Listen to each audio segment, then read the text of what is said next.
사도신경하심으로 우리의 신앙을 하나님 앞에 고백합니다. 나는 전능하신 아버지 하나님, 천지의 창조주를 믿습니다. 나는 그의 유일하신 아들 우리 주 예수 그리스도를 믿습니다.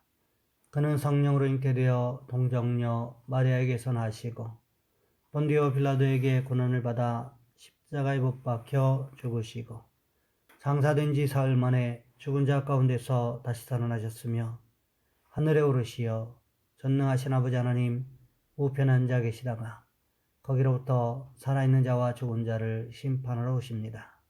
나는 성령을 믿으며 거룩한 공교회와 성도의 교제와 죄를 용서받는 것과 몸의 부활과 영생을 믿습니다.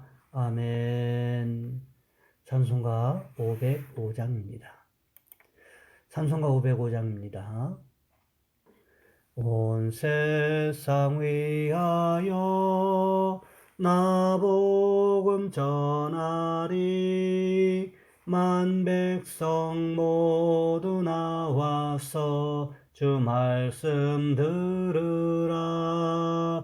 죄 중에 빠져서 헤매는 자들아, 주님의 음성 듣고서 너 구원받으라. 전하고 기도해 매일 증인 되리라. 세상 모든 사람 다 듣고 그 사랑 알도록 온 세상 위하여 이 복음 전하리. 저죄인 회개하고서 주 예수 믿으라. 이 세상 구하려 주 돌아가신 것 나 증거하지 않으면 그 사랑 모르리. 전하고 기도해 매일 증인 되리라. 세상 모든 사람 다 듣고 그 사랑 알도록 온 세상 위하여 주 은혜 임하니. 주 예수 이름 힘입어 이 복음 전하자. 먼 곳에 나가서 전하지 못해도 나 어느 곳에 있든지 늘 기도 힘쓰리. 전하고 기도해 매일 증인 되리라. 세상 모든 사람 다 듣고 그 사랑 알도록. 아멘. 오늘 말씀 열왕기상 7장에서 보겠습니다. 열왕기상 7장 1절로 12절까지 말씀입니다. 열왕기상 7장 1절로 12절까지 말씀. 제가 가진 성경은 구약 성경 521쪽에 있습니다. 제가 봉독해 드립니다. 솔로몬이 자기의 왕궁을 13년 동안 건축하여 그 전부를 준공하니라. 그가 레바논 나무로 왕궁을 지었으니 길이가 100규빗이요 너비가 50규빗이요 높이가 30규빗이라. 백향목 기둥이 4줄이요 기둥 위에 백향목 들보가 있으며 기둥 위에 있는 들보 45개를 백향목으로 덮었는데 들보는 한 줄에 15이요 또 창틀이 3줄 있는데 창과 창이 3층으로 마주 대하였고 모든 문과 문설주를 다 큰 나무로 네모지게 만들었는데 창과 창이 3층으로 마주 대하였으며 또 기둥을 세워 주랑을 지었으니 길이가 50규빗이요 너비가 30규빗이며 또 기둥 앞에 한 주랑이 있고 또 그 앞에 기둥과 섬돌이 있으며 또 심판하기 위하여 보좌의 주랑 곧 재판하는 주랑을 짓고 온 마루를 백향목으로 덮었고 솔로몬이 거처할 왕궁은 그 주랑 뒤 다른 뜰에 있으니 그 양식이 동일하며 솔로몬이 또 그가 장가든 바로의 딸을 위하여 집을 지었는데 이 주랑과 같더라. 이 집들은 안팎을 모두 귀하고 다듬은 돌로 지었으니 크기대로 톱으로 켠 것이라. 그 초석에서 처마까지와 외면에서 큰 뜰에 이르기까지 다 그러하니 그 초석은 귀하고 큰 돌 곧 10규빗 되는 돌과 8규빗 되는 돌이라. 그 위에는 크기대로 다듬은 귀한 돌도 있고 백향목도 있으며 또 큰 뜰 주위에는 다듬은 돌 3켜와 백향목 두꺼운 반자 1켜를 놓았으니 마치 여호와의 성전 안뜰과 주랑에 놓은 것과 같더라. 아멘. 오늘 본문의 말씀을 가지고 솔로몬의 욕심이라는 제목으로 함께 말씀을 살펴보겠습니다. 1980년 7월 28일 미국 워싱턴 포스트지 일면에 지미의 세계라는 글이 실렸습니다. 이 기사는 너무나 충격적이었고 그래서 유명해졌습니다. 그리고 이 기사를 쓴 자넷 쿠크라는 겨우 26살의 여자 기자는 퓰리처상을 수상하게 됩니다. 기사 내용은 충격적이었습니다. 짐이라는 겨우 8세 된 소년이 마약에 중독되어 매일 주사를 맞으면서 서서히 죽어가는 모습을 생생하게 묘사한 것입니다. 이 때문에 경찰은 여론의 문매를 맞았고 이런 소년을 내버려둔 사회는 충격에 빠졌습니다. 하지만 문제는 이때부터입니다. 이 소년을 돕기 위해서 찾았지만 찾을 수가 없었습니다. 기사를 쓴 자넷 쿠크도 모른다고 했습니다. 결국 많은 사람이 조사한 끝에 이 기사는 가짜였던 것으로 판명되었습니다. 짐이라는 소년은 현존하지 않는 가상의 인물이었습니다. 기자는 유명해지고 싶은 욕심 때문에 소설 쓰듯이 기사를 썼던 것입니다. 결국 그녀는 사고하였고 완전히 언론 세계에서 추방당하고 맙니다.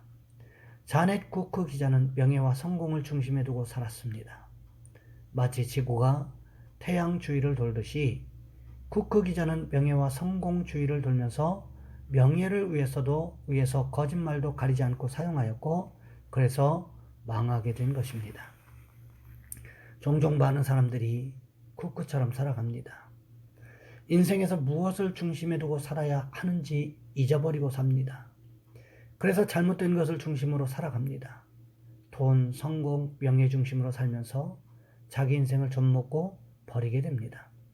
왜 이런 일이 벌어지게 되었을까요? 사람의 욕심 때문에 이런 일들이 벌어지게 되는 경우들이 참 많이 있다는 거지요. 오늘 본문에도 보시기 바랍니다. 처음에 솔로몬은 선한 의도를 가지고 성전 건축을 하게 되었을 것입니다. 하지만 성전 건축이 끝나고 난 후에 왕궁을 건축하는데 이 왕궁 건축이 누구를 위한 것이었습니까? 솔로몬 자신을 위해서 하는 것이었다고 성경은 기록하고 있습니다. 그러면서 규모는 성전의 규모에 비해서 왕궁의 규모는 2배였다고 자세하게 기록하고 있다는 것입니다. 또 우리가 생각해 보아야 할 부분이 오늘 본문에 기록되어 있는데 본문 8절 말씀해 보시면 이렇게 기록되어 있습니다. 솔로몬이 거처할 왕궁은 그 주랑 뒤 다른 뜰에 있으니 그 양식이 동일하며 솔로몬이 또 그가 장가든 바로의 딸을 위하여 집을 지었는데 이 주랑과 같더라. 솔로몬이 거처할 왕궁은 주랑 뒤 다른 뜰에 있는데 양식이 동일하다고 기록하고 있습니다. 길이가 50규빗, 너비가 30규빗이었다는 거지요. 규모가 여전히 솔로몬의 왕궁과 규모와 똑같았다는 것입니다. 그런데 중요한 것이 있습니다. 이런 주랑들이 지어진 이유가 있다는 것입니다. 누구를 위하여 지었다고 성경이 기록하고 있습니까? 그가 장가든 바로의 딸을 위하여. 하나님께서 모세를 통해서 하신 말씀이 있습니다. 이방 여인과 결혼하지 말라고 하셨다는 거지요. 그런데 솔로몬이 이방 여인인 애굽의 바로의 딸과 결혼했다는 것입니다. 그 이유가 있었다는 거지요. 솔로몬은 정략적인 목적을 가지고 결혼했다는 것입니다. 바로의 딸과 결혼해야 애굽으로부터의 협력을 이끌어낼 수가 있었기 때문이었다는 거지요. 그러니 어떻게 해야 되겠습니까? 바로의 협력을 끌어내기 위해서라도 바로의 딸을 위해서 주랑을 지어 주어야 하는 이유가 있었다는 것입니다. 그런데 이것이 여기에서 끝나지 않습니다. 끊임없이 전략적으로 혼인을 하게 되었다는 거지요. 이것에 대해서 열왕기상 11장 1절부터 4절까지 말씀해 보시면 이렇게 기록하고 있습니다. 솔로몬 왕이 바로의 딸 외에 이방의 많은 여인을 사랑하였으니 곧 모압과 암몬과 에돔과 시돈과 헷 여인이라. 여호와께서 일찍이 이 여러 백성에 대하여 이스라엘 자손에게 말씀하시기를 너희는 그들과 서로 통혼하지 말며 그들도 너희와 서로 통혼하게 하지 말라.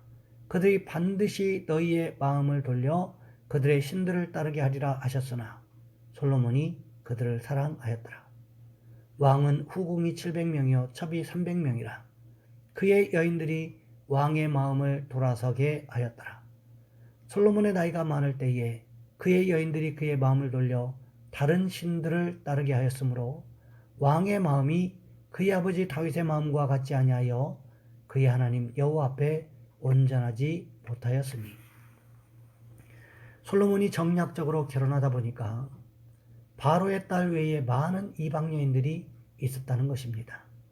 그들을 위해서 집을 지어주었을 뿐만 아니라 그들이 가지고 온 이방 신상을 섬기게 되었다는 거지요. 그렇게 결혼한 숫자가 얼마나 되었습니까? 후비가 700명, 첩이 300명, 도합 1000명이었다는 것입니다. 아내가 1000명이었다는 것입니다. 이런 삶이 얼마나 힘들고 어려웠겠냐는 거지요.